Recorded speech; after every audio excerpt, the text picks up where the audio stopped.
Compartilhar. Então, é o seguinte, pessoal. Nós já estudamos aí os motores síncronos, né? Porque a gente sabe que tem dois tipos de motores, os síncronos e os assíncronos. Os motores síncronos, a característica deles é que eles giram na mesma rotação do campo girante. Os motores assíncronos giram numa velocidade diferente da rotação do campo girante. E o motor síncrono, né, motor trifásico síncrono, ele é chamado também de máquina síncrona. Por quê? Porque ele serve como motor e como gerador. Porque, como ele precisa de corrente contínua para alimentar o rotor dele, ele tem, então, um campo magnético. E a gente vai fazer uma revisãozinha aqui de como que...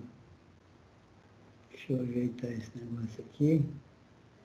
Vou fazer uma revisãozinha aqui de como que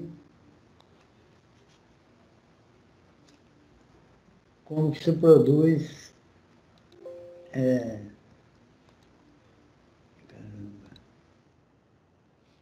como que se produz tensão, como que se produz eletricidade. Nós já conversamos com isso lá na escola. Vou ver se alguém lembra aqui. Só Fernando vai saber. Fernando, como é que faz para produzir eletricidade? Qual o processo?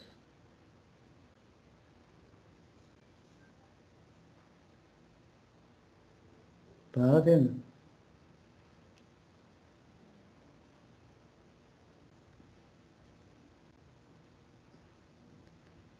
Rafael, fala você, que o Fernando não sei se está ouvindo.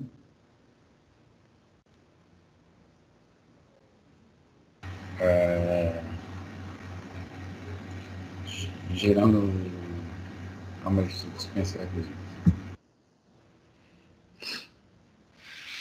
Que foi? Tendo uma fonte, professor, é isso? Não, a fonte é o nome que a gente dá para o gerador, né? Como é que a gente faz uma fonte para produzir eletricidade? O que eu preciso de ter? Se eu falar para você, ó, Rafael, quero que você produza eletricidade aí para mim, o que você vai me pedir? Quais as peças que você vai me pedir? A turbina, O que mais?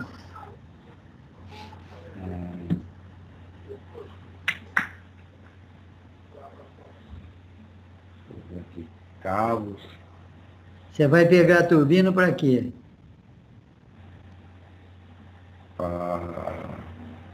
como se diz,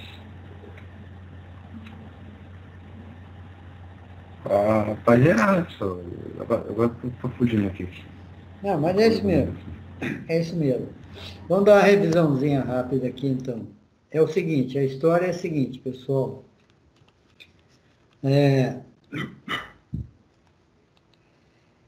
O átomo, né? Tudo que tem na natureza é feito de átomo. Como os átomos se combinam para formar as coisas. É igualzinho Lego. Lego tem umas peças lá, com essas peças você monta qualquer coisa. A natureza, com o átomo, você monta qualquer coisa que tem na natureza. Então, o átomo, o homem estudando o átomo aí, né, estabeleceu um modelo para ele que o átomo é feito de elétrons que giram aí na última camada, que giram em volta do núcleo, não necessariamente na última camada, e ele é formado por um núcleo, o núcleo, por sua vez, é formado por prótons e elétrons. E o átomo possui os elétrons, que têm carga negativa, e possui os prótons, que têm carga positiva. O número de prótons é igual ao número de elétrons. Portanto, e os átomos, quando eles se combinam aí para formar um corpo, né, eles se combinam de tal forma que o número de prótons é igual ao número de elétrons, eles mantêm a configuração. Então, se eu tiver aqui um fio, vou ter que diminuir aqui um pouco. Se eu tiver um fio aqui, e esse fio tiver aqui, eu vou representar prótons por bolinha branca e elétrons por bolinha escura. Então, eu tenho aqui, ó, o mesmo número de prótons é igual ao número de elétrons aqui. Né? Um átomo que o mesmo número de prótons é igual ao mesmo número de elétrons, em termos elétricos, podemos afirmar que ele é o quê? Em termos elétricos. Ele tem carga elétrica, um átomo? Ele é positivo, ele é negativo? Pode falar, João. Não, né? Ele é o quê, um átomo? Neutro. Neutro, né? Ele é neutro. Então, se a matéria é formada de átomo e o átomo é neutro, se eu pegar um pedaço de fio aqui, esse pedaço de fio é neutro. Porém, como o elétron, ele é o elétron, como ele é um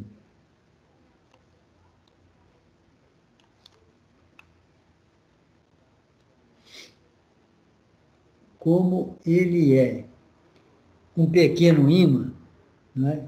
Então, se eu chegar um ímã aqui, ó, esse quadradinho aqui é um ímã.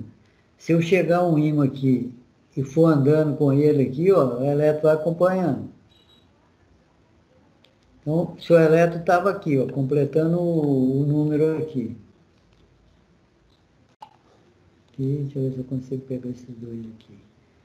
Aqui, ó, está completo aqui o número aqui, tudo eletricamente neutro. Aí eu venho com um ímã aqui, ó, e vou deslocando elétron aqui, ó. Eu vou ficar com... Não. Eu vou ficar com mais... Vou ficar com mais elétrons aqui e vou ficar aqui com prótons. Então, isso aqui fica eletricamente desequilibrado. Então, nessa situação aqui é quando eu tenho tensão elétrica, né? Eu tenho tensão elétrica. Então, para produzir tensão elétrica, eu preciso de ter um condutor, esse condutor movimentar num campo magnético, né?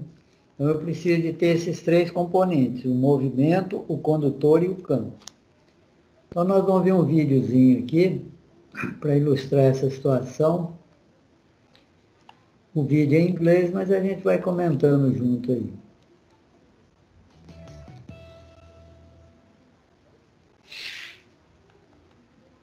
Então, a situação aqui é essa. A gente tem aqui um galvanômetro, que é um instrumento para medir, né? Medir passagem de elétrons. E eu vou produzir tensão aqui, ó, nessa bobina verde aqui. Eu tendo tensão, eu vou produzir corrente que vai circular aqui, ó, vai passar por esse aparelho e voltar aqui. Então, vamos ver como é o processo de produção dessa tensão aí. Primeiro, eu preciso falar o seguinte. Esse ímã natural aqui, ó, norte e sul, ele produz esse campo magnético amarelo aí. Então, esse campo é constante e fixo, né? Está entre as duas bobinas aqui. My YouTube channel. Have you ever wondered how DC generator works? And what are the basic parts of a DC generator? This video will give... Então, o vídeo aqui está descrevendo os componentes que ele vai usar nessa experiência, né? Polo norte, polo sul, a armadura da bobina. Então, esta bobina aqui, ó, que a gente coloca no gerador, onde vai aparecer tensão nela, ela é chamada bobina de armadura. E esse campo magnético, essa região magnética aqui, né, que a gente chama de campo magnético. Essa região aqui com essas linhas amarelas.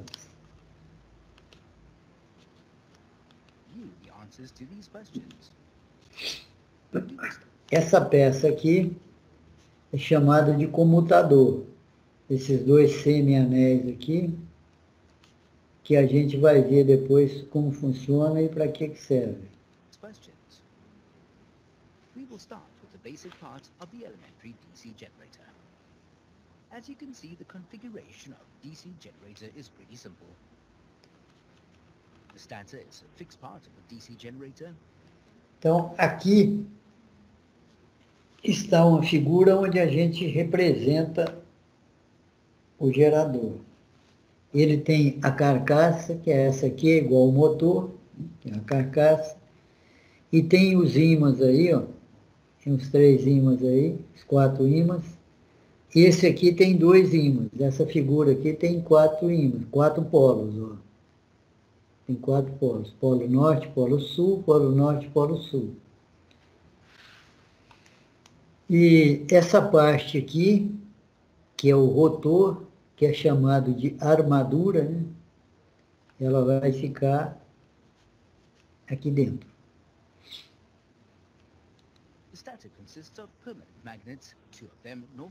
Então, ele aqui está descrevendo isso que eu acabei de falar. The main function of the stator is to provide the magnetic fields through which the rotor or armature coil is rotated. Armature loop are generally... Então, aqui é a bobina, né? Bobina de armadura. Aliás, aqui é a espira, né? O conjunto de espiras é que forma uma bobina. Então, aqui está representado uma espira. Essa figura aqui, ó, ela é utilizada para representar a espira. Essa figura aqui, ó. Ela é enrolada nessa peça aqui, que é a chamada armadura, né? Fica aqui dentro. Então, essa bobina verde aqui, ela é enrolada nessa parte aqui. Essa peça aqui é a armadura. Essa peça, ela é fatiada aqui, né? Ela é dividida em fatias, para evitar, para diminuir as perdas, não para evitar, para diminuir. E a bobina é encaixada nessas ranhuras aí, ó. Aqui vem, dá uma volta aqui, depois vai para outra, dá outra volta. Então, isso aqui forma uma bobina com tantas voltas aí, ocupando tantas ranhuras. Então, cada uma espira dessa aqui está numa ranhura aí.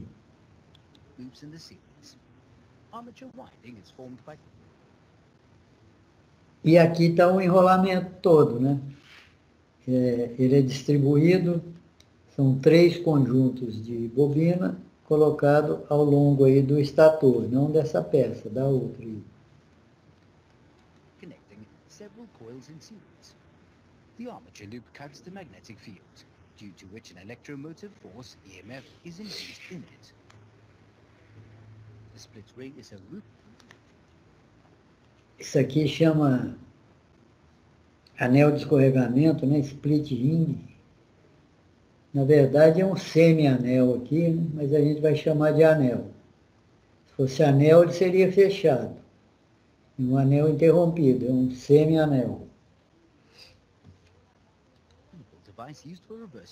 Qual que é a função desse aqui? Isso aqui é uma peça metálica e ela faz contato com a escova. A escova é de carvão e o atrito do carvão é baixo, né? E é um bom condutor de eletricidade, então a corrente elétrica ela passa da escova para essa peça aqui. E essa peça é ligada nas espiras. It's made of copper. The ring is divided through the middle into 2 parts. We must use the split ring to achieve single direction of current. The brushes are made of carbon. These are... Então aqui estão as escovas. E é bom observar o seguinte, entre esses 2 anéis aqui, existe esse espaço aqui, ó. Então, essa escova, ora está pegando nesse anel aqui. Quando essa escova estiver pegando nesse anel, essa escova está pegando nesse. Mas existe uma posição que a escova pega nos dois anéis aqui, ó. Existe uma posição da espira que a escova pega nos 10 anéis, nos dois anéis. Nessa situação, eu tenho um curto-circuito entre as duas escovas aqui, ó.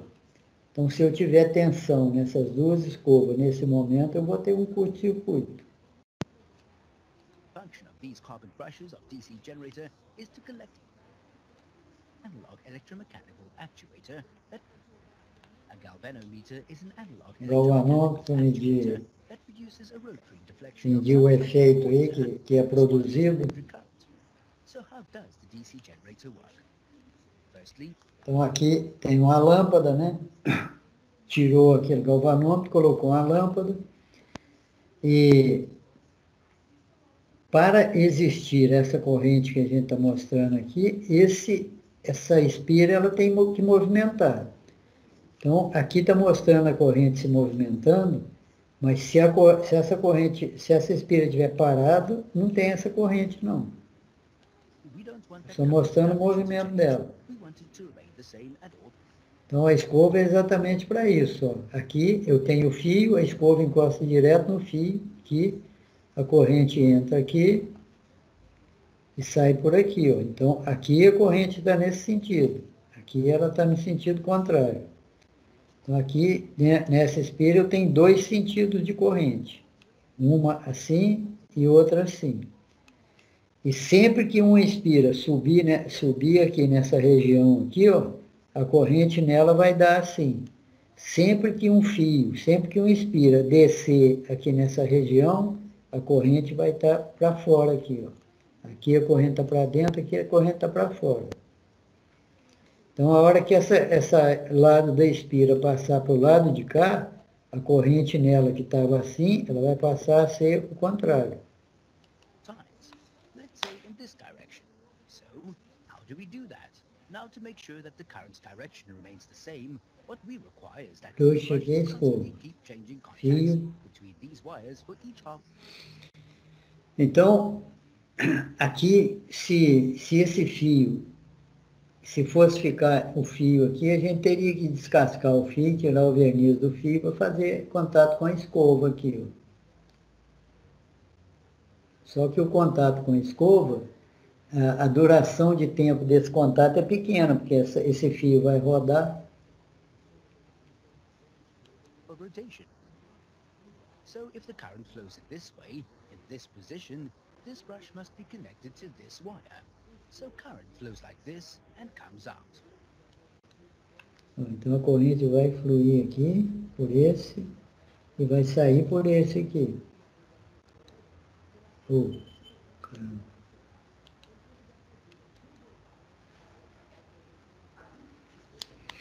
But when the coil rotates, you can see that Então, quando a corrente, se a gente mover a espira, ela perdeu o contato com a corrente aqui, ó. Porém, ainda tem tensão aqui nessa espira. Quando a espira está aqui, ó, encostada aqui, ela está encostada aqui, a gente tem tensão, como o circuito está fechado aqui fora, a gente tem corrente. Alguém está rodando essa espira aí. Então ela continua a rodar, não tem corrente, mas ela ainda tem tensão. Vale observar o seguinte, essa tensão ela é maior quando a espira está cortando aqui as linhas de campo magnético. Nesta posição aqui, as linhas de campo magnético não estão cortando a espira, elas estão aqui dentro da espira. Nesta posição aqui, a tensão produzida aqui é zero. Então, nessa posição, eu posso encostar uma escova na outra aqui, que eu não tenho curto, porque eu não tenho tensão. Se ela estiver na posição anterior, eu não posso encostar uma escova na outra não, que tem curto. you can see that when the coil comes to this position, the direction of the current changes. If we want to keep the current... Outra observação é a seguinte. ele vai girando, ó, aqui nessa posição, a corrente ainda está entrando aqui. Deixa eu voltar.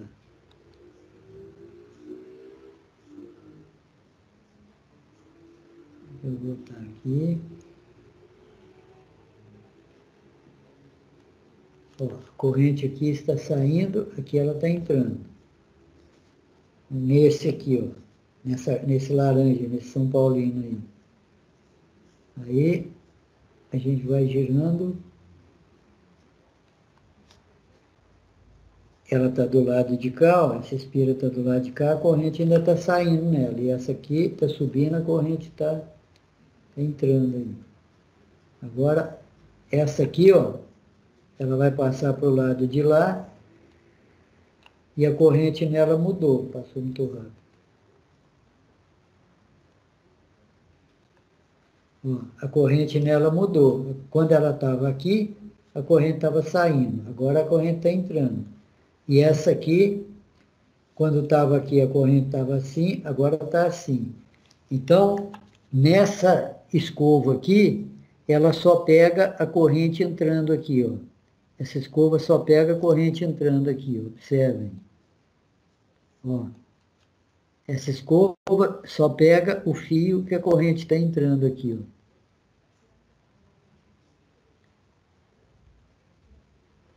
Tá vendo? Agora é o azul que vai para lá, tá vendo? A corrente está entrando. Então, a tensão que sai aqui, ela é contínua. A corrente que sai aqui é contínua.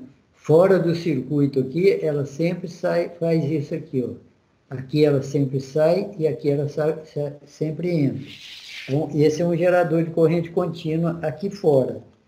Mas aqui dentro, esse fio aqui, ó, ele é alternado, porque hora a corrente está assim nela, hora ela está para dentro aqui, ó. Então, para gerar tensão, ela é gerado alternado. Ela é convertida em contínua nesse coletor da escova aqui. Compreender?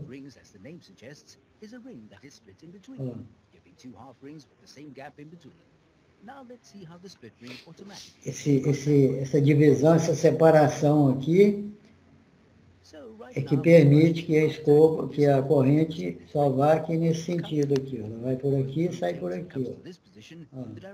Agora ela trocou, né? Essa corrente que estava saindo aqui nesse, agora ela vai entrar. Então, aqui ela continua sempre do mesmo jeito, saindo aqui, ó. This arrangement provides that current flows in the same direction. Again, as the coil comes to this position, finishing another half a rotation, you can see that this is only changed contact. Brush is in contact again with the violet color, half part of split ring. In this way, the DC generators... Nessa posição aqui, ó, a tensão que é gerada é zero, né? Uma posição um pouquinho anterior a essa aqui, é quando a escova muda de um anel para o outro.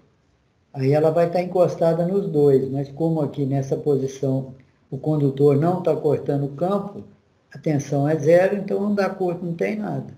Aí ela começa a girar de novo, volta a aparecer tensão aí no anel. And in this arrangement, with brushes and split rings, which helps us to automatically change contacts, we call them commutators. So split rings act like commutators. Então, o nome desses dois anéis aqui é comutador. Para manter a corrente sempre aqui fora, sempre no mesmo sentido aqui. E lá dentro, aqui dentro ela é alternada. So we will explain how can we use Fleming's right-hand rule. As you can see, the rotation of the coil is clockwise. Aqui ele vai mostrar a regra da mão direita para determinar aí o movimento da corrente em função do... Existe a regra da mão direita, né? Só para mostrar que de um lado a corrente está assim, do outro a corrente está saindo. Um lado entrando, o lado saindo. Regra da mão direita. Ô professor, Oi. na verdade o anel ele não está seccionado nessa posição. Ele fica seccionado de um jeito que a escova, um dos lados sempre vai ter contato, assim, um dos lados sempre vai ter contato com um dos lados do anel. Isso, Ora um lado, ora outro. isso. No primeiro módulo, máquinas 1, eu construí um motorzinho de corrente contínua e foi exatamente isso aí que você está mostrando. Só que Legal. caseiro, né? Legal, legal. Mas é isso mesmo. Se não, esse anel aí, ele é separado exatamente para a corrente fora aqui ser contínuo, senão, Sim, né? porque eu observei, professor, que era assim, nos meus testes, né, na montagem do motor, ele dá uma cacetada de meia onda aí, gira metade. E aí já Exatamente. emenda outra cacetada. E É, conforme o motor for rodando, ele vira uma coisa só, mas a grosso modo ele funciona assim, uma cacetada de meio círculo, de isso mesmo. 180 e logo em seguida outra de 180. É isso mesmo. Essa cacetada é quando ele passa nessa região aqui, ó. Ó. Ele dá a cacetada nessa região e nessa região que ele está aqui é quase nada. Tem uma posição aqui que é nada. Eu descobri isso porque assim, um dos lados do meu coletor aí, da escova, ele caiu. E aí o Uhum. motorzinho só dava uma cacetada e parava. E eu, porra, por Uhum. que isso não funciona? Daí eu vi que a cola não foi suficiente. E quando eu colei, ele passou a fazer o ciclo total. Certo. Bom, então é isso aí. Deixa ele continuar o aparato dele aqui. This arrangement Então, provides that current flows in the same corrente, direction. Again, as the entra, coil sai comes to this aqui. position, finishing E o que at você the falou, ele dá uma cacetada nessa região aqui, nessa e nessa aqui, ó. brushes in contact again with the violet Agora color. nessa região aqui é nada. In this way, the DC generator is built, where the current only flows in one direction through Deixa eu voltar um we call pouquinho. them commutators. So split rings act like commutators. The next thing we must mention, and it's really important for working principle of DC generator, is how can we determine the direction of the current? Então, essa posição aqui, ó, quando ele passa nessa posição, é onde dá a maior tensão induzida, onde induz a maior tensão, né? Onde estiver fechado é onde produz a maior corrente. Magnetic field and force. Então, isso aqui chama anel coletor. Use Fleming's right hand. So, Lâminas do let's coletor, use não é Fleming's certo, porque right hand. anel não é que As não é you can see, the fechado. rotation of the coil is clockwise, and the force acting on part of the coil AB pushing that part of the coil upwards. So to know the direction of the induced current, we apply the Fleming's right hand rule. Então, How do we do that? We place our right hand ele está usando a regra da mão direita para mostrar que quando a força está para cima, a corrente está entrando. Quando a força está para baixo, a corrente está saindo. will point in the direction O dedo aqui indica a which corrente. is in our case from A to B. Similarly, to find the induced current in a part of the coil CD, we again use Fleming's right-hand rule. So the rotation of the coil is clockwise, and the force acting on part of the coil CD pushing that part of the coil downwards. The thumb points down, indicating the direction of the force, indexed finger or for the finger pointing in direction of the magnetic field from north to south, and the middle finger will point in the direction of the induced current, which is in this case from C to D. So to conclude, the induced current follows the path ABCD of the coil. The effect of the split ring commutator in DC generators is to ensure that the induced EMF is always in. Se você olhar esse galvanômetro aqui, Daniel, você vai ver que a hora que ela passar nessa região aí é que ela dá a pancada que você fala, né? We can see that in this Não graph. nessa, na B outra. represents the amount of induced EMF and T represents time. Aí, ó. You will notice in the graph how the sine wave changes with rotational speed of the coil. The coil in this case has clockwise rotation. Increased rotational speed. Isso aí, professor. É que na verdade é bem mais rápido, é didático. É, Ele emenda claro. uma pancada na outra, você pensa que é uma Sim. coisa só. Mas o funcionamento é de metade do comutador em metade. Então isso aí, ó, cada passada que ela dá aqui, ela dá um morrinho desse, essa cacetada que você fala, né? Como a hora que passa esse aqui, dá um morrinho. A hora que passa, dá de novo no mesmo lugar, porque a escova está pegando sempre no mesmo lugar. Por isso que fica esses morrinhos sempre para cima aqui, ó. Na verdade, a corrente contínua não é bem contínua, não. This case has É que clockwise intercala outras bobinas, rotation. outras espiras aqui, Coil ó. increases the amount of Tá vendo lá, ó? EMF. The induced EMF has a positive sign. Cada volta é 2 morrinhos.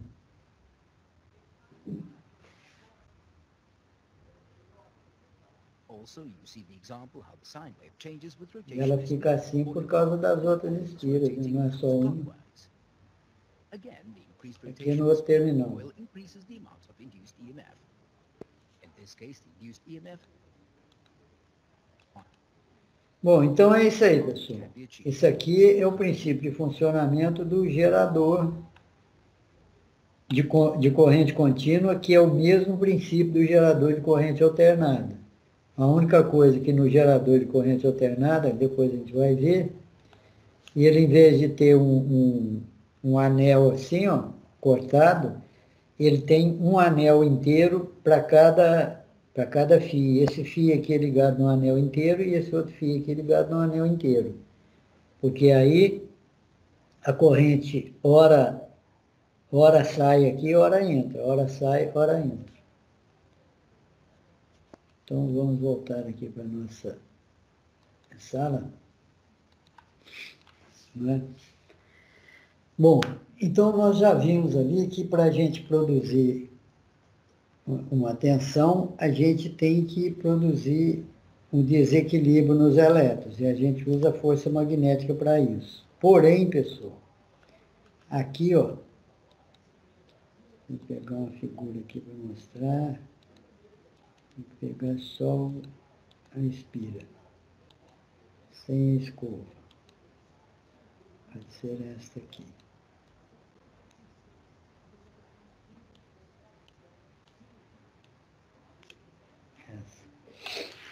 Então, o que acontece é o seguinte, a força do campo magnético, ela vai e ela arrasta elétron aqui, ó.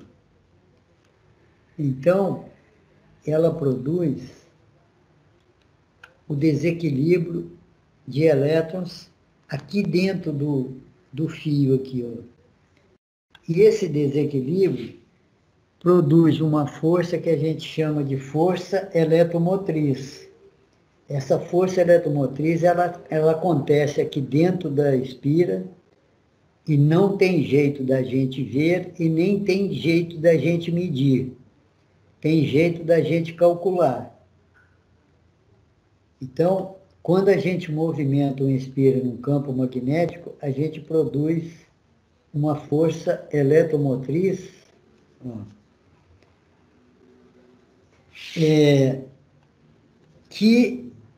cuja unidade é volts, né? E a força eletromotriz, ela não é a tensão do gerador. A tensão nos terminais do gerador é diferente da tensão da força eletromotriz. É que essa força eletromotriz, ela devia ter uma outra unidade de medida, mas lamentavelmente a unidade de medida dela é volts também. Então, se você tem uma pilha, né, você for medir lá dentro da pilha, o que acontece? Por processo de reação química, esses elétrons são separados aqui nos átomos. Então, aparece essa força eletromotriz lá dentro da pilha. Né? E nos terminais da pilha? Nos terminais da pilha aparece tensão. Mas e se eu quiser saber qual o valor da força eletromotriz? Dá para calcular.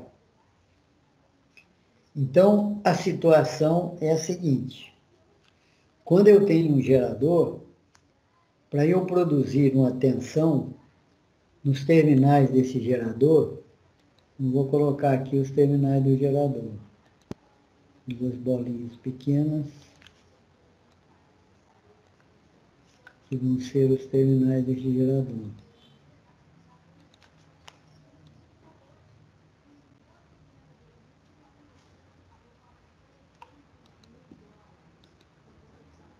Duas bolinhas pequenas aqui.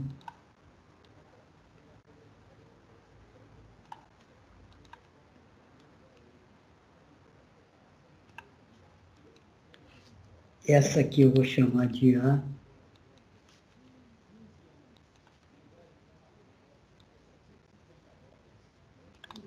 Então, aqui eu vou chamar de VA. aqui, eu vou chamar de VB.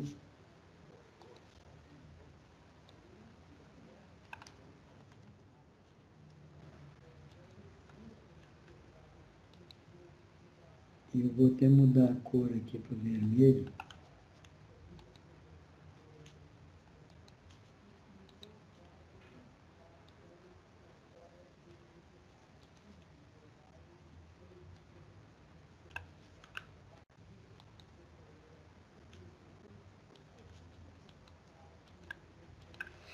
Então, aqui dentro do gerador, vai aparecer a força eletromotriz, que a gente determina com essa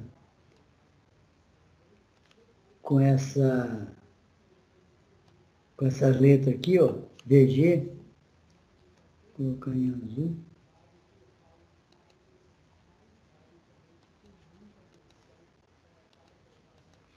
VG. Então, VG é a força eletromotriz que vai aparecer aqui, ó, na armadura. A armadura é o nome dessa peça aqui, ó, que gira dentro do campo magnético. É uma bobina que ela é chamada de armadura.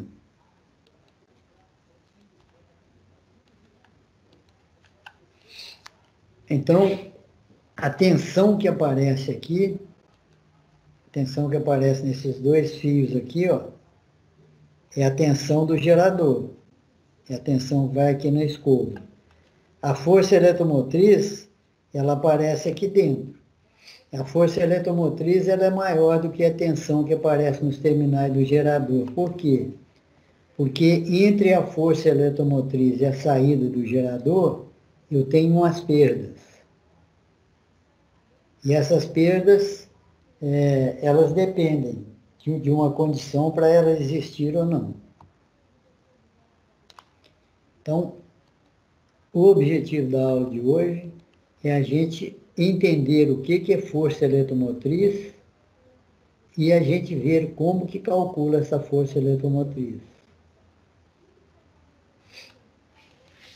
Alguém não entendeu aí o que seja força eletromotriz?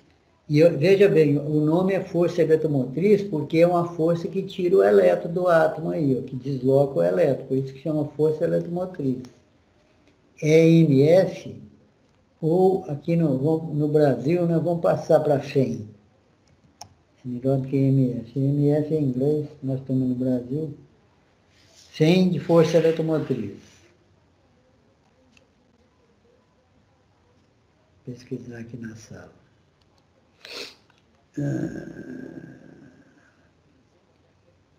João, fala o número de 1 a 2 aí, João.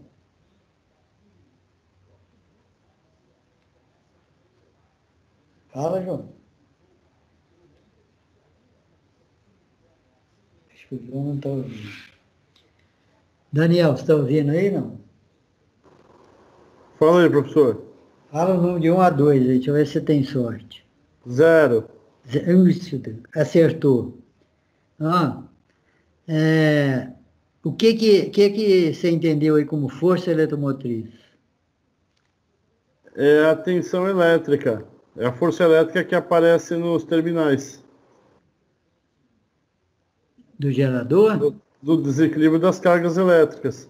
Pois é, mas ela não aparece nos terminais do gerador, não. Ela acontece lá dentro do gerador. Ela só aparece nos terminais do gerador sob uma condição. Ela aparece lá dentro do gerador.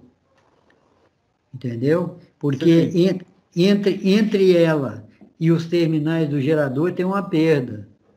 Por isso que ela não é a mesma que vai nos terminais do gerador. Ela é maior do que a que vai nos terminais do gerador. Entendeu? Tá. Sempre vai haver essa perda lá dentro, né? Sempre vai haver essa perda. Essa perda é devido ao fio, né, que é feito o gerador. Se o gerador não for feito de fio, se for, por exemplo, uma bateria, né, a bateria ela tem a reação química dela lá, a reação química produz calor e isso é perda, né? Então, entendi. Agora, como calcula essa força eletromotriz?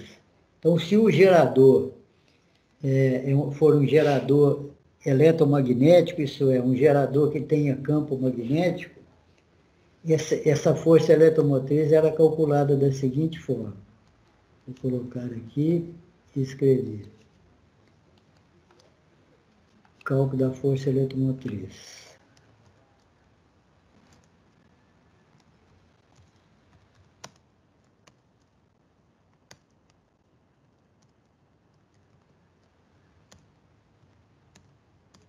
A gente chama de FEM.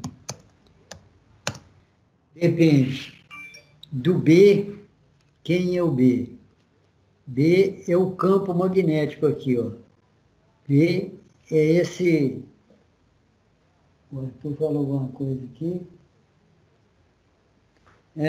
Arthur, a gente vai usar essa equação aí, viu, Arthur? Então, pessoal, B é esse campo magnético aqui, ó. Amarelo aqui.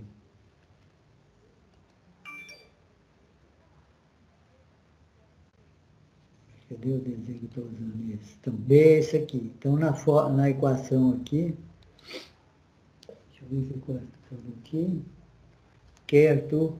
Então, o B, né, é o campo magnético multiplicado pelo tamanho aqui da espira, ó, pelo tamanho dessa espira aqui.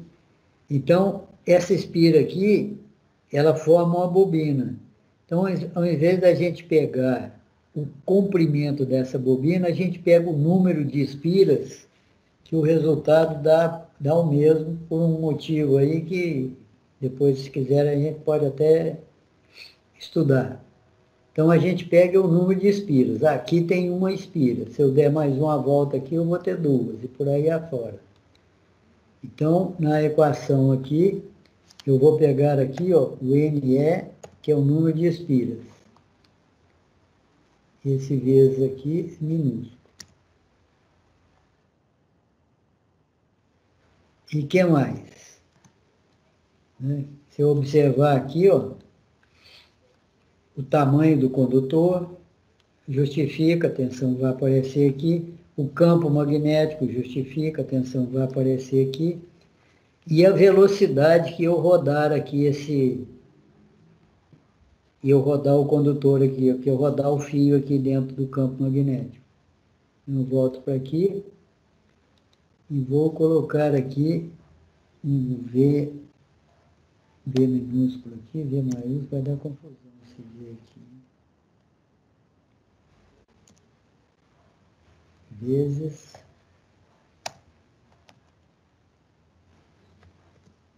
é a velocidade.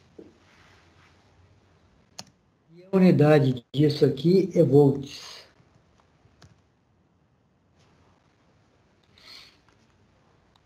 Campo magnético B, a medida do campo é Tesla. É uma unidade de medida do campo magnético. O número de espiras é um número dimensional, não tem unidade. E a velocidade aqui, ela tem que ser, nessa equação, tem que ser em radianos por segundo. Então, vamos fazer um exercício aqui, ó. Professor, não entendi. Esse VE é o quê? É tensão ou é velocidade? Esse aqui? Então, esse VE aqui é de velocidade. Deixa eu colocar uma outra letra no nome aqui. Em vez Põe de um L no final do E, professor. Vel, velocidade. Tá bom. Pode ser? Tá atendido. Valeu, professor. Obrigado. Né? Então, é uma velocidade angular, é de radiano por segundo. Radianos é medida de ângulo, né? Um radiano é 180. Então, vamos fazer um exemplo aqui. Deixa eu ver a unidade aqui do volts. Vamos fazer um exemplo. Um exemplo, por exemplo. Qual a FEM de um gerador de campo igual a 6 Tesla Não, o campo é menor, o campo é 0, vou pôr uma unidade mais fácil de calcular. 0,10 Tesla.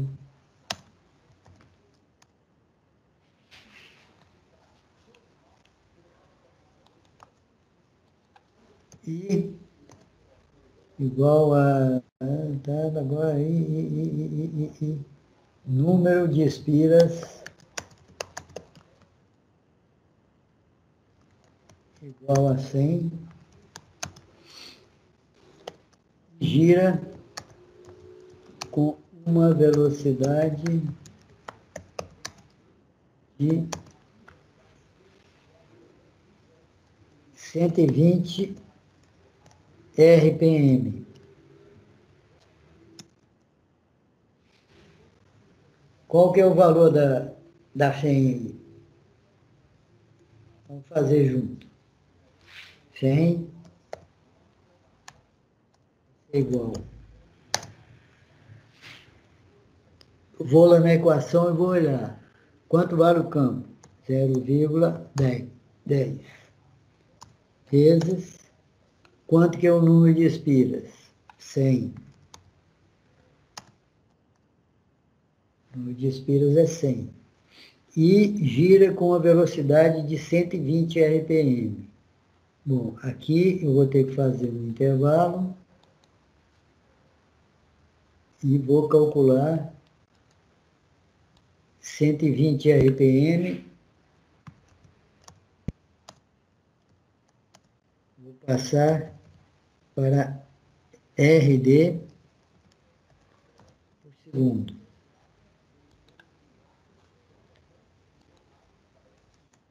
Por segundo. Quem faz essa conta aí? Vocês sabem fazer. Faz aí. Rafael, faz aí para nós essa conversão. 120 RPM para radiano por segundo.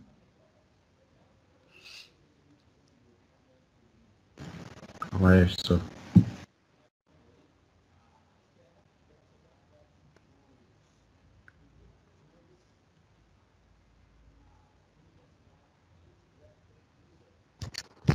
Ô, professor, eu não lembro como é que faz. Você não pode dar uma força. Como é que faz? Deixa o Rafael lembrar aí, que o Rafael lembra. Faz aí, Rafael. Você também não lembra, professor? Eu sei, velho. Estou dando para vocês fazerem, senão só eu que faço as contas. Você tem que pensar, ó, 120 rotações por minuto, né? Eu tenho que passar de 120 rotações por minuto para rotações por segundo. O que eu faço? 120 vezes 60, 7.200. 7.200 RPS? Como é que vai converter para radianos agora? Então, por pi? Divide por pi? Radiano é velocidade angular, entendeu? Ômega é a letra da velocidade angular. A velocidade angular é 2π vezes a frequência. Isso aqui é a velocidade angular, ó. É 2π vezes a frequência. Então, isso aqui ó, você passou para a frequência. De RPM para RPS, a sua frequência agora deu quanto aí? Então, 7.200 eu vou dividir por 2π. Você vai multiplicar, né? Vezes... Não é 7.200 não, Daniel. É 120 ali. Então, 120 por minuto. Está falando de 120 é por minuto. Um minuto tem quantos segundos? 60. 7.200. 120 vezes 60, 7.200. A minha dúvida é agora, eu vou multiplicar por 2π ainda? Vou pôr a equação aqui para você.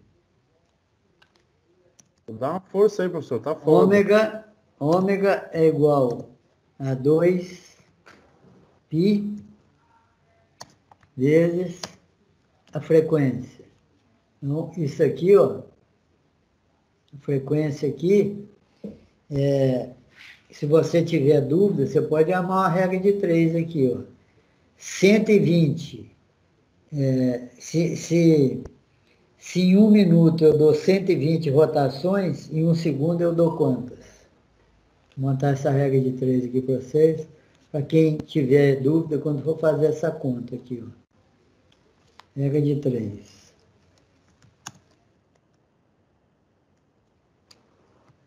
1 minuto. E 1 segundo é 2.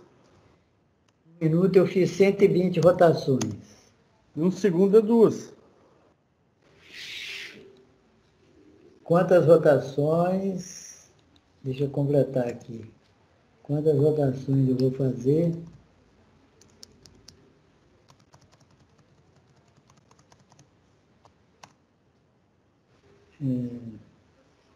Espera aí. Eu perdi aqui a linha de raciocínio. O senhor falou num segundo. Isso. 1 segundo é 2, professor. 120 dividido por 60, 2. Não, espera aí. Não é assim não. Não é assim não. Tem que transformar 1 minuto em 60 segundos, professor. É isso aí. É o seguinte. Eu fiz 120 rotações por minuto. Certo?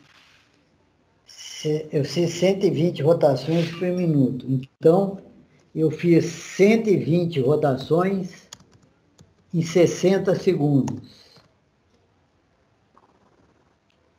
Quantas rotações eu vou fazer em 1 segundo?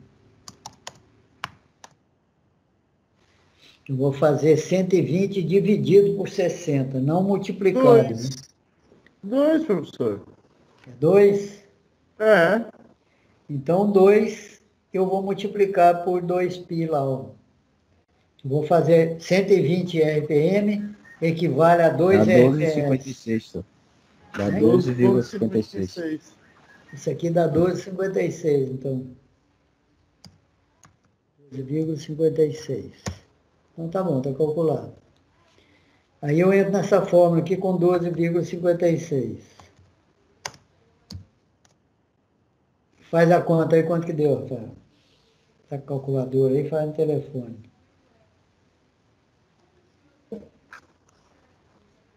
O Ayrton. O Arthur. 120 sobre 60 mesmo, Arthur. Deu 125,60. 125 volts. É a força eletromotriz. Quer dizer que o campo eletromagnético tem essa tensão, professor? Não. O que é essa tensão aqui? Essa tensão, ela apareceu aqui, ó. Aqui, ó, nesses terminais aqui do gerador aqui, ó, tá vendo? É a força eletromotriz que está aqui dentro. Como eu não tenho nada ligado, agora eu vou explicar. Eu vou explicar para vocês aqui. Então, Daniel, essa conta que nós fizemos aqui, é essa tensão aqui, ó, dessa primeira figura aqui, ó. Copiar e colar lá do outro lado. Ver se copia.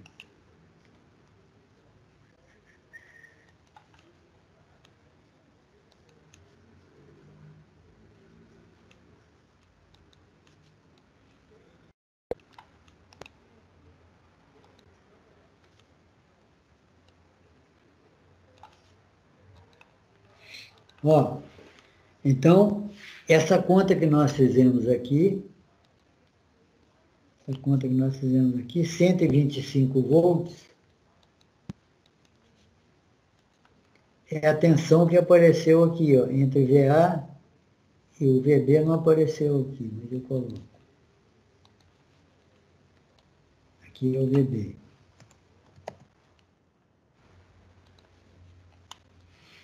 Entre VA e VB, não é...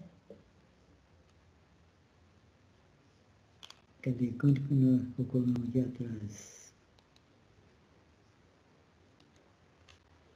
Cadê? Atenção, 125 volts. 125 volts está aqui, ó. Agora eu não colo. Vamos tentar aqui.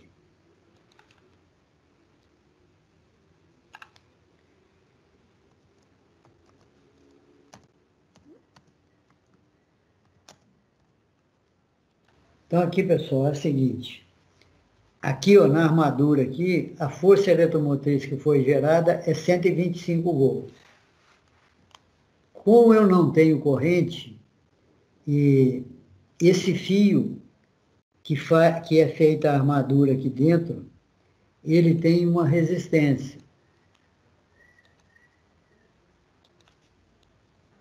Então, eu vou representar a resistência desse fio por essa figura aqui, ó.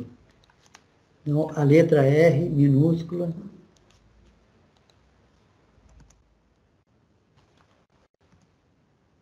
é a resistência desse fio aqui. Então, se eu tenho 125 volts aqui, ó, isso aqui é uma malha. Vamos ver a tensão que eu vou ter daqui para aqui, ó. A tensão que eu vou ter daqui, não dá.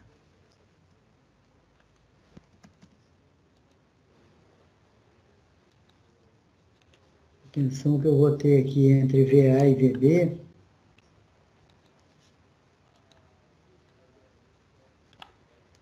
VA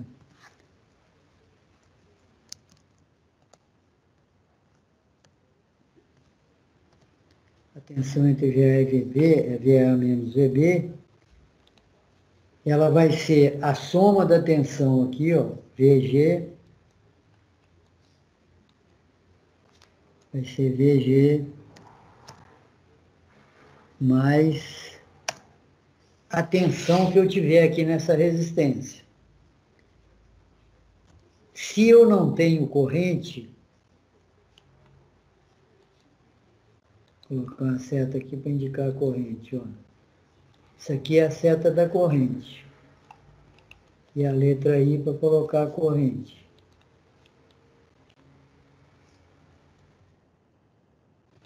Então, pessoal, quando eu tenho uma resistência, eu, para ter tensão nessa resistência aqui, eu teria que ter corrente, né? A tensão nessa resistência aqui, eu vou pôr nome nela também. Cara, não quero isso não. Travou aí.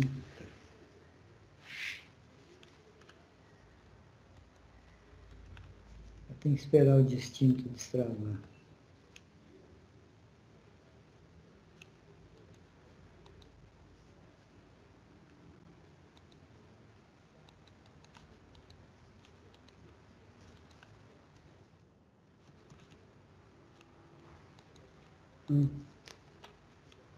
Travadinho.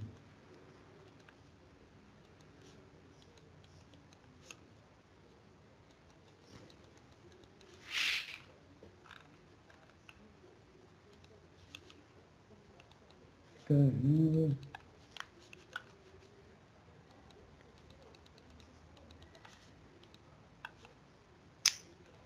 Não está liberando para eu escrever? Nem vou fazer.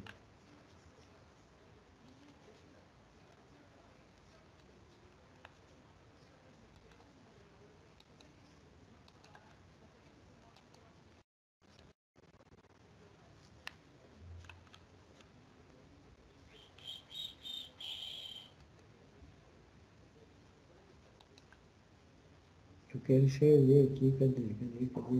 Nem a resistência que eu tenho aqui ficou.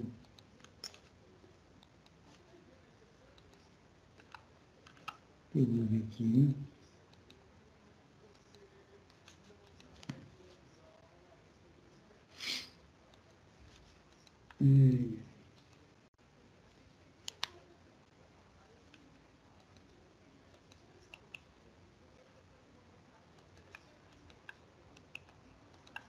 Estou tentando aqui, aguenta a mão aí. VR. Bom, então aqui nós temos a seguinte situação. Isso aqui é uma malha. Eu tenho a força eletromotriz aqui, ó, continuando essa malha, eu tenho essa resistência. Continuando, eu tenho a tensão de saída nos terminais do gerador. Então, isso tudo que eu desenhei aqui, é isso aqui, ó. É isso aqui. Então, se eu girar esse ímã, eu vou produzir essa força eletromotriz aqui. E aqui é a malha. VA vai ser a força eletromotriz menos esse VR aqui, ó. Menos o que eu perder lá na resistência. Dá um exemplo numérico. Se a tensão de saída do gerador for 120 volts, e eu tiver uma resistência,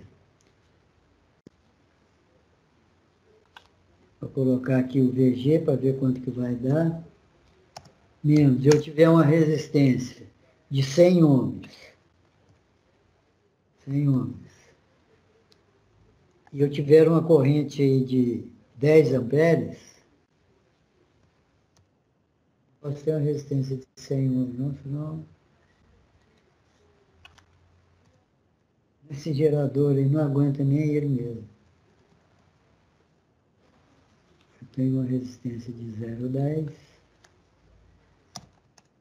vezes uma corrente de 10. Então, olha a situação, ó. Eu tenho 120 volts nos terminais do gerador, né? Aqui, ó, na ponta. Na ponta aqui, ó. Encostado na escova. Aqui dentro é o VG, eu não sei quanto que eu tenho, a força eletromotriz. Mas eu sei que esse fio todo da bobina ele tem 0,10 ohms de resistência. Então, tá aqui, ó. Esse R aqui é 0,10. Estou passando uma corrente de 10 ohms. Então, a minha força eletromotriz, DG, ela vai ser igual a 120 menos 10 vezes 0,10, que dá 1. Então, a força eletromotriz, aliás, menos não, aqui é mais, ó, passa para lá mais. Eu passei esse 120 para cá, separei o VG, isso aqui é mais.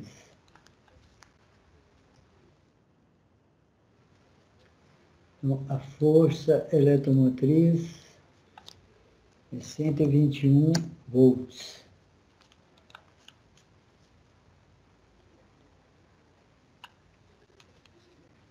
Para isso, eu tenho que ter carga no gerador aqui, ó. E se o gerador tiver sem carga, quem me fala quanto que vale a força eletromotriz? Se ele tiver sem carga. Se não tiver carga só. Se ele tiver sem carga. 120? 120, exatamente. Porque se ele tiver sem carga, isso aqui é 0, então eu não tenho isso aqui. Aí a tensão de saída é igual à tensão da força eletromotriz. Eu não estou computando perda interna. Ah, mas isso aí não tem muita importância. A resistência, isso aqui é chamado resistência interna da armadura, isso aqui, ó. Não tem importância? Tem. Porque se eu der um curto-circuito aqui, ó, nos terminais do gerador, esse gerador aqui, eu dei um curto-circuito aqui nos terminais dele. Quanto que é a corrente aqui agora? Quer ver quanto que é a corrente aqui? Como é que vai ficar essa equação aqui? Ó? O que vocês acham? Se eu dei um curto-circuito, isso aqui, ó, VA menos VB é 0, que é a tensão de saída do gerador. Se eu dei um curto-circuito, aqui é 0. Portanto, a corrente aqui, ó, eu dei um curto-circuito aqui, eu já sei qual que é a força eletromotriz do gerador, que é 121 volts, 121 volts aqui, e esse VR aqui, ó, então, aqui eu vou tirar o V, 121 volts, o VR aqui, o V é quanto? Se eu dei um curto-circuito aqui, ó, peraí que eu me perdi no raciocínio. Eu preciso saber qual é o valor de VR aqui. VR, Eu tinha colocado em 0,10 só. espera aí. Aí essa equação aqui vai ficar 121 volts de um lado e igual a VR do outro. VR do outro. E eu quero saber qual é a corrente de curto-circuito. Se eu dei um curto-circuito aqui, aqui foi 120, aqui, se aqui era 120, aqui na força eletromotriz é 121, aqui ficou 1 volt aqui, né? Deixa eu repetir o raciocínio aqui, que eu me perdi no raciocínio. Espera aí. Tem que escrever a equação de novo. VA menos VB é igual a FEM, que eu calculei. A FEM aqui desse gerador é 121 volts.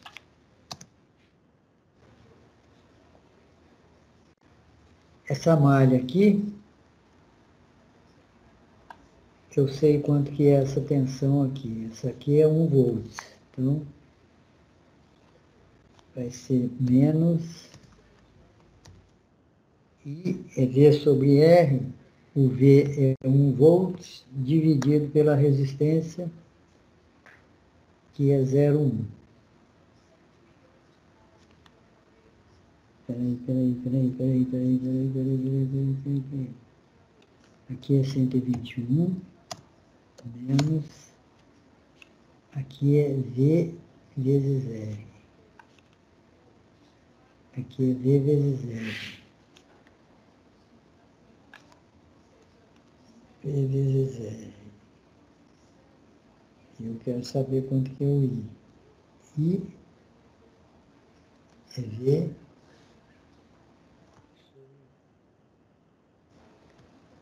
Isso. Então, aqui eu vou ficar com 121 igual a V dividido por R. Esse V aqui é 1 volt.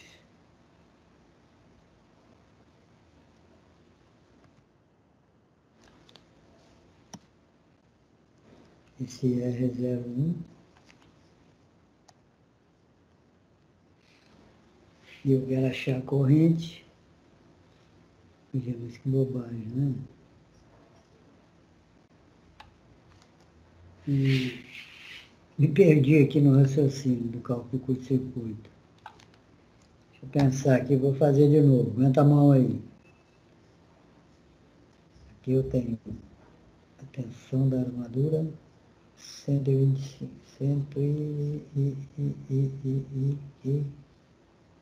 Eu calculei a força eletromotriz. Que é esta aqui.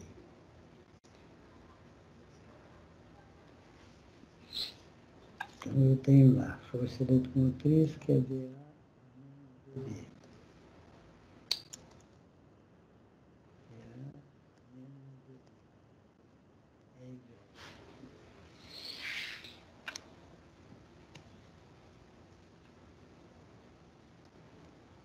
VG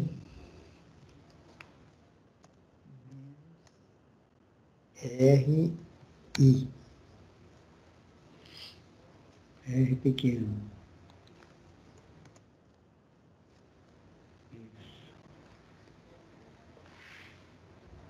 Isso aqui vale 0. BG vale 121.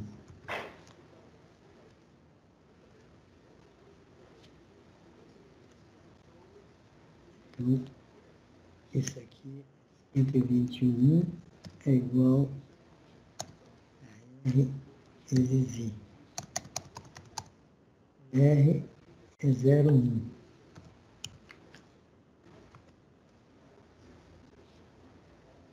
Logo, o I é 120, e que é a corrente de curto-circuito, né? ICC é igual a 120 dividido por 0,1. Quanto dá, Rafael, 120 por 0,1? 1.200. É isso? Rafael? Força. 120 dividido por 0,1 deu quanto? Calma aí. 1.200.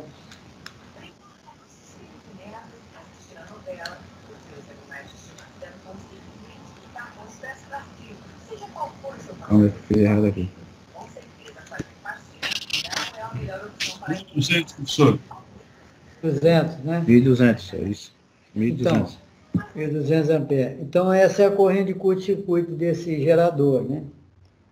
Então, a força eletromotriz, o conhecimento da força eletromotriz e da resistência interna do gerador é que me permite conhecer a corrente de curto-circuito. Professor, Oi. é assim, quando tem um curto-circuito, a tensão ela tende ao infinito, né? Não. O que vai limitar o gerador. Não. Quando você tem um curto-circuito, os dois terminais do gerador, esses dois aqui, ó, estão ligados um no outro. Aí, o que acontece? Essa tensão VA menos VB aqui, ela vai para 0. Aí, você só tem a força eletromotriz e a resistência interna do gerador aí, ó. Não vai nada para o infinito, não. Aí, a corrente vai ser limitada apenas pela resistência interna do gerador. E quem vai produzir essa corrente vai ser a força eletromotriz aqui que está sendo produzida internamente na bobina.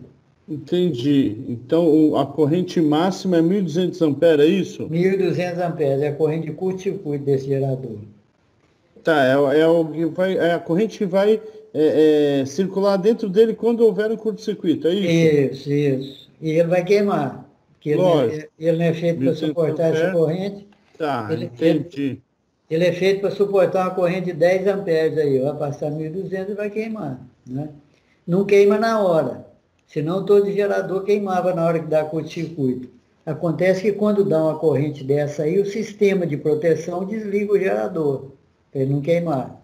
Mas durante um nanosegundo, durante um espaço bem pequeno, sim, rola 1.200 dentro dele. Rola sim, e a gente vai ver quanto tempo que rola aí. Ah, legal, professor. Valeu. Bom, pessoal, então, isso aqui com o treino vocês vão acostumando aí com esses números aí, com as aulas aí vocês vão acostumando. Então, um gerador que fisicamente ele tem aqui o campo dele, né, o campo magnético, e tem a bobina, a gente tem que fazer um modelo elétrico para poder representar os parâmetros desse gerador. Então, para eu poder representar esse campo magnético, para eu representar essas espiras aqui, eu preciso de um modelo elétrico. Como que é esse modelo? Esse modelo é o seguinte, ó. A bobina dele é uma bobina mesmo, só para criar campo magnético. Então, aqui a gente desenha a bobina com o símbolo da bobina que que esse programa aqui é complicado para desenhar uma bobina. Por isso já tem uma separada aqui. É complicado para desenhar uma bobina aqui, né? Então depois eu pego as figuras de bobina. Então, para a gente representar um gerador, eu represento uma resistência pequena, que é a representação da bobina da armadura dele. E eu faço um desenhozinho igual a esse aqui, ó. A bobina a gente desenha dessa forma aqui. Não é esse desenho aqui, não. Eu desenho essa forma aqui para representar a bobina, e essa forma aqui eu uso para representar a resistência dessa bobina. Né? E aonde aparece a força eletromotriz, eu coloco aqui, ó. Isso aqui é só uma representação. Então, voltando aqui, nessa figura, a figura aqui, ó. Né? Então, o gerador aqui, esse aqui é uma animação, né? Eu vou desenhar esses parâmetros. Então, eu tenho que levantar, eu tenho que ver quanto que é o valor da resistência da bobina do gerador. Como é que eu faço para saber qual o valor de uma resistência de uma bobina? Eu pego um instrumento e vou medir. Eu tenho que ter um instrumento de medição, que me mede resistência, é o ohmímetro, medidor de ohms. Então, eu vou com o medidor e vou medir aqui. Ah, só tem jeito de fazer isso com o ohmímetro? Você pode fazer um outro teste também, aplicando tensão e medindo a corrente, mas aí é arriscado e complicado, mais trabalhoso. O ideal, se você precisa de medir, é com o ohmímetro. Aí você mede e anota aqui, a resistência é tanto. E a armadura aqui? A armadura você não tem que medir nada, você só representa aqui com um desenho. E a força eletromotriz? A força eletromotriz eu represento o valor dela aqui, eu indico, ponho uma setinha para indicar o sentido da tensão e ponho o valor dela aqui. E nos terminais de saída do gerador, eu anoto a tensão nos terminais de saída do gerador. Então, se esse gerador tem 120 volts nos terminais de saída dele, não necessariamente eu tenho 20 volts aqui aliás, se eu não tenho corrente nos terminais de saída do gerador, a tensão que eu tiver nos terminais é a mesma tensão que eu tiver aqui na força eletromotriz. Se eu colocar corrente nesse gerador, para eu manter a mesma tensão que eu tinha medido aqui, ó, se eu medir 120 volts aqui, sem corrente, a hora que eu colocar corrente, para eu continuar medindo 120 volts aqui, a força eletromotriz aqui aumenta de valor. Ela vai, no caso nosso aqui, ela foi para 121. Ô, professor, posso tirar uma dúvida rapidinho? Claro.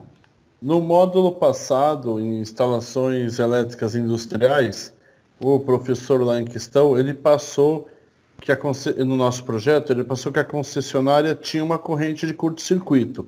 Aquele valor de corrente de curto-circuito que ele estava passando para a gente é um possível bode que vai dar dentro do transformador, é isso? Aquela corrente lá é o seguinte, vou limpar a área aqui para eu te explicar o que é aquela corrente que ele fornece. Aquela da corrente, concessionária. Isso. Aquela corrente que a concessionária te fornece, eu estou só limpando a área aqui, ela é a seguinte. A concessionária, Daniel, para você, para nós consumidores, a concessionária é esse ponto aqui, ó, VA e VB. Certo. Concorda? Sim, um transformador. Não. De VA e VB para trás, a concessionária para nós é um gerador, concorda? Tá, beleza, entendi. É um gerador. Então, o que a concessionária está me falando? Ela está me falando o seguinte, falou, ó, O gerador meu aqui atrás, que não te interessa você conhecer os valores dele, porque não vem ao caso, né? Não te interessa, não é xingando, não. Não, entendi, professor. Né? Então, aí o que ela fala? Ela fala, ó, o negócio é o seguinte, se você der um curto-circuito entre A e B aqui, ó, nesses 2 fios que eu estou te fornecendo, a corrente é 100 amperes, por exemplo. Sim, sim. Bom, vou dar um exemplo. A corrente é 100 amperes. Vou pôr aqui. Vou pôr 1000 amperes. A corrente é 1000 amperes. Né? Aí, a corrente, ela fala para você, a corrente aqui é 1000 amperes, se você der um curto-circuito aqui. E aí, o que você vai fazer? Você vai colocar seu circuito aqui, ó, vai ter os fios aqui, tá vendo? Sim. Então, você já sabe, se você der um curto-circuito nos fios dele aí, a corrente vai ser 1000 amperes. Entendi. Eu vou dimensionar as minhas proteções em cima desses 1000 amperes, caso dê algum bode. Entendi. Isso mesmo. Entendi. Agora eu entendi. Entendeu? Beleza. E aí, a nível de um projeto, e até porque era um projeto industrial, essa é uma informação crucial, porque assim, na minha entrada, no meu padrão, eu tenho que dimensionar para proteger meu maquinário de qualquer bode, de qualquer problema que der, tanto da minha parte quanto da parte da concessionária. Isso. Imagina o seguinte, ó. Imagina que você coloca aqui, deixa eu colocar aqui uma figura aqui. Você coloca aqui Caramba. Você tem aqui o seu maquinário lá, tá certo? Aí a concessionária falou para você, ó, a sua instalação aqui é 1000 amperes a corrente de curto-circuito. Aí o que você vai fazer? Você vai colocar um disjuntor para poder vir da concessionária e ficar protegendo a sua máquina aqui, ó. Você vai lá, a sua máquina aqui tem uma corrente nominal de 80 amperes, tá certo, Daniel? Beleza. 80 amperes. Aí você vem e coloca um disjuntor de 100 amperes aqui, protegeu sua máquina, beleza? Sim. Acontece o seguinte, e aí, esse disjuntor de 80 amperes que você colocou aqui, está escrito nele, capacidade de curto-circuito nele, 800 amperes. Mas você não se atentou nisso, falou, não, eu coloquei um de 80 aqui, tá beleza. Só que a capacidade de curto-circuito dele é 800 amperes. Aí dá um curto-circuito. O que acontece? Ele não consegue abrir, porque ele vai ser o primeiro a colar, né? Sim. Porque a hora que a proteção mandar ele abrir, não vai conseguir abrir esses 1000 amperes, vai ficar colado. Sua máquina vai poder queimar. Aí esse curto passa por ele não vai atuar e vai bater na minha máquina que fatalmente vai queimar. Vai queimar a sua fiação, né? Porque a máquina já deve estar queimada. Né? De 80 para 1000 não tem. Entendi, professor. Entendeu?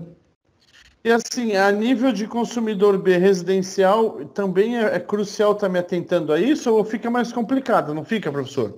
Ninguém se liga a isso, nisso aí, mas é crucial também. O problema é que, para evitar um pouco esse risco, os fabricantes dos equipamentos residencial, eles já têm mais ou menos um valor da corrente de curto-circuito das concessionárias, e aí eles já vendem os equipamentos mais ou menos adequados para essas correntes, entendeu?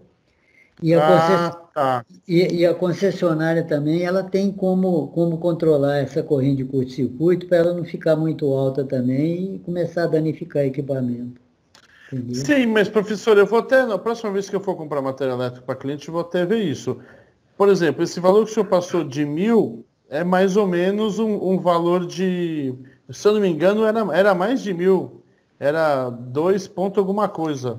Às vezes 3 mil, às vezes 3 isso, mil. O professor passou para a gente 2 e pouco. Então vamos dizer que seja 2000. 2K, 2000 ampere, a corrente de curto. Isso. Um disjuntorzinho, curva C, 16 ampere, com um circuitinho de uma máquina de lavar, que eu fiz essa instalação hoje. ele tem uma capacidade, mais ou menos, de aguentar uma corrente de curto-circuito de 2.000? Tem que ter. Tem que ter. Não, Senão eu vou até ele, ver na prática, assim, será que tem? Eu vou dar uma olhada, professor. ele tem que ter, porque se ele não tiver e tiver um curto-circuito de 2.000 amperes, o primeiro a queimar é ele. Porque ele vai Entendi. tentar, sabe por quê? Ele vai tentar abrir a corrente de defeito, certo? Sim. Só que ele não, esse 2.000, o disjuntor, quando ele é para 2.000 amperes, os contatos dele, além de suportar essa corrente por um curto instante de tempo, porque a corrente de curto-circuito tem que durar pouco um curto Sim, instante. tem que ser rápido, lógico, não explode tudo. E além dele ter capacidade para suportar ela passar, ele tem que ter os dispositivos internos dele, tem que conseguir extinguir, interromper a corrente que fica passando, porque a corrente, quando você tenta interromper, ela continua passando, é o arco, né? A faísca. Sim. Então, a corrente de curto-circuito, ela vai tentar continuar passando. Então, se a corrente de curto-circuito for 1.000 e ele só conseguir interromper 8.800, ele é o primeiro a ficar, ele é o primeiro a ficar colado e não abrir, não conseguir abrir. E aí tudo que tiver pendurado nele vai para casa do caralho, fatalmente, né? Aí o que tiver pendurado nele, certamente vai danificar. Se tiver antes dele, não depois, antes dele, lá na sua entrada, porque a concessionária é esperta, ela bota um disjuntor dela lá, no poste dela lá, ela põe fusível. Por que ela põe fusível no poste? Porque se os disjuntor lá não segurar o tranco, o fusível de poste dela depois tira, né? Entendi.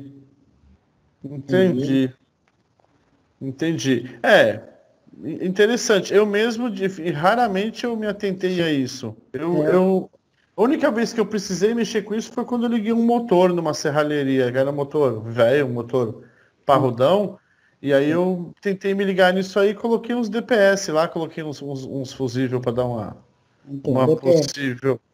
DPS é só para surto na linha, né? Não é para sobrecorrente, é só pico de tensão na linha, é raio, você interromper. Quando você tem uma máquina com a bobina muito grande, você interrompe ela, desliga. Não, professora, a serralheria era no meio do mato, era lá no interior, por isso que eu botei. Lá cai raio pra caralho onde eu morei, por isso que eu botei os DPS. Fez bem. Mas o fato é o seguinte, se não tivesse essa questão de ter que colocar o valor de curto-circuito no disjuntor, não precisava. Não precisava ter isso, não precisava ter essa preocupação com Não, entendi, professor. Bacana, obrigado, viu? Valeu mesmo, porque isso foi uma dúvida que ficou no ar no módulo passado mas não sei nem dizer por que o professor não tirou essa dúvida. Mas beleza, valeu, professor. Agora eu entendi bem. Obrigado. Bom, então, pessoal, se vocês têm alguma questão aí, que nas próximas aulas nós vamos fazer exercício disso aí. E aí a gente vai ver a diferença, um gerador de corrente contínua e um gerador de corrente alternada. O que um tem e o outro não tem. Todos dois precisam de ter campo magnético, precisa de ter o fio, que é a bobina, e precisa de ter movimento. Para produzir tensão pelo processo que a gente chama eletromagnético, tem que ter esses três ingredientes. Campo magnético, o fio, que é o condutor, e movimento. Não é? Então é isso aí, pessoal. Vou parar a gravação aqui.